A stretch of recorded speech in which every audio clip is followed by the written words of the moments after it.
in the heart of an ancient Nigerian village, surrounded by towering baobab trees, whose roots stretched like giant veins across the red earth.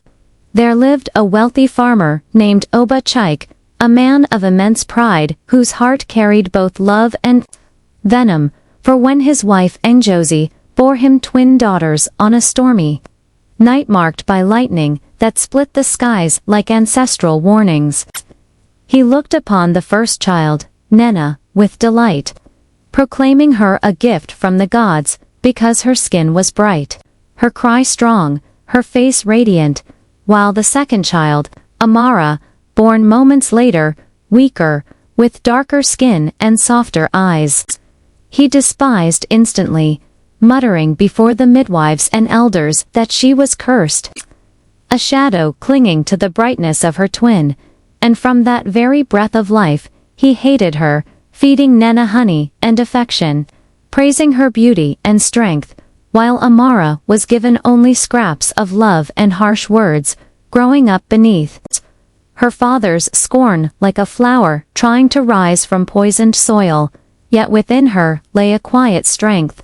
a spirit nourished by her mother's secret tenderness and the whispered blessings of an old blind storyteller, who often sat by the fireside,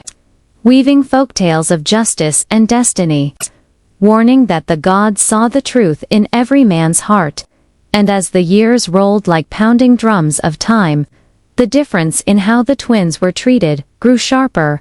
for Nena was clothed in fine wrappers, given beads of coral, taught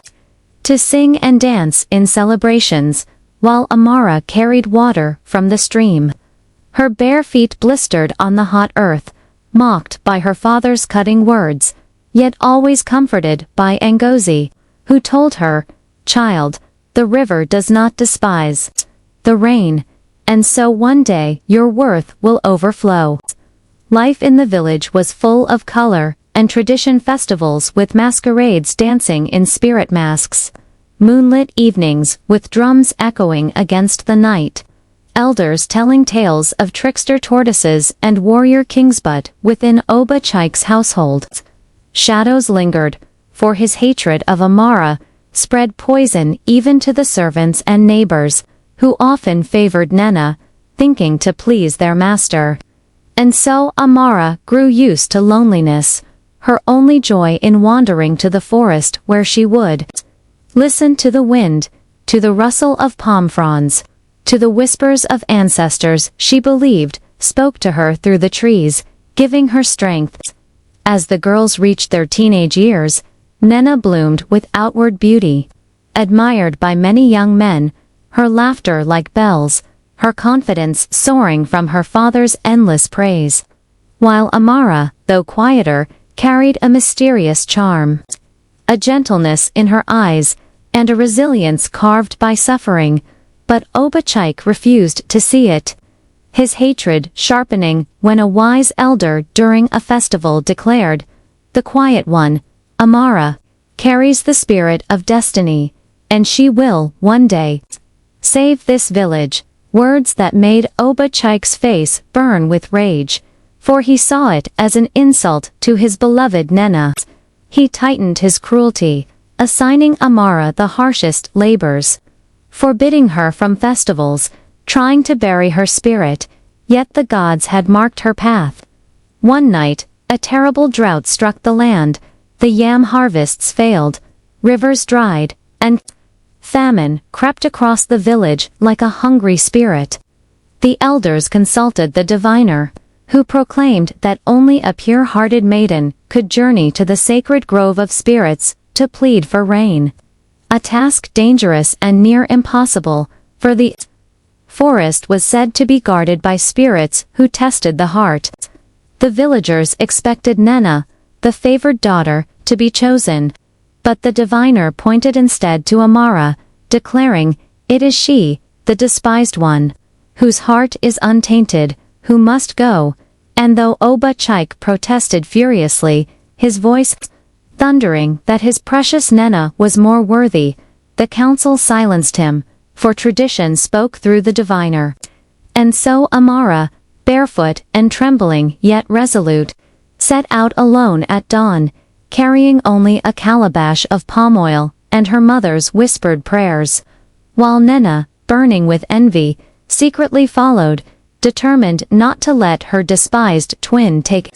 glory. The journey through the sacred forest was filled with trials. Whispering shadows tried to deceive Ammara with visions of feasts and riches, but she resisted. Thorny vines tore at her skin, but she pressed forward. A river spirit demanded she sacrifice her most treasured possession, and though she owned little, she poured out her calabash of palm oil, her only offering, saying, "Take it, for my people need life more than I need possessions," and the river spirit blessed her path. Meanwhile, Nena, who trailed behind, fell into traps of vanity, mocking the spirits, refusing to bow, and was cast deeper into the forest, where illusions of beauty and adoration trapped her like a mirror that never let go. At last, Ammara reached the heart of the sacred grove, where a giant iroko tree glowed with ancestral fire. And there the spirit of rain appeared as a towering figure clothed in clouds, eyes like lightning, asking, "Child, why do you come?" And Ammara, with tears streaming, spoke not of herself but of her village, of the children starving, of the mothers crying, of her father, who never loved her, yet whom she still wished to save. And her humility shook the heavens, for the spirit thundered with approval, releasing torrents of rain that broke the drought, quenching the cracked earth, and blessing Ammara with a radiant aura. She returned to the village soaked, but triumphant, while the skies wept life, and the villagers hailed her as savior, dancing, singing, chanting her name.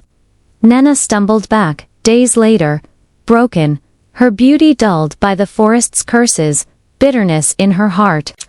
Oba, Chaik, torn between pride for his people's salvation and hatred for the daughter who had achieved it, refused to embrace her, yet the village no longer honored his voice, for they had seen the truth. Time moved forward. Ammara became a leader, wise and compassionate, guiding the people with fairness. Her spirit, a beacon, while Nena, consumed by jealousy, faded into obscurity. Oba Chaik, old and frail, one day fell ill, and as he lay dying, none stayed by his side except Ammara, the daughter he had despised from birth, who held his hand and whispered, "Even if you never loved me, I forgive you," and in that moment, a single tear escaped his eye before he passed, his spirit perhaps finally recognizing her worth. Thus the tale of the hated daughter became legend, told by firesides, as a lesson that destiny does not bow to favoritism, that the gods see beyond pride, and that the rejected stone may become the cornerstone of salvation.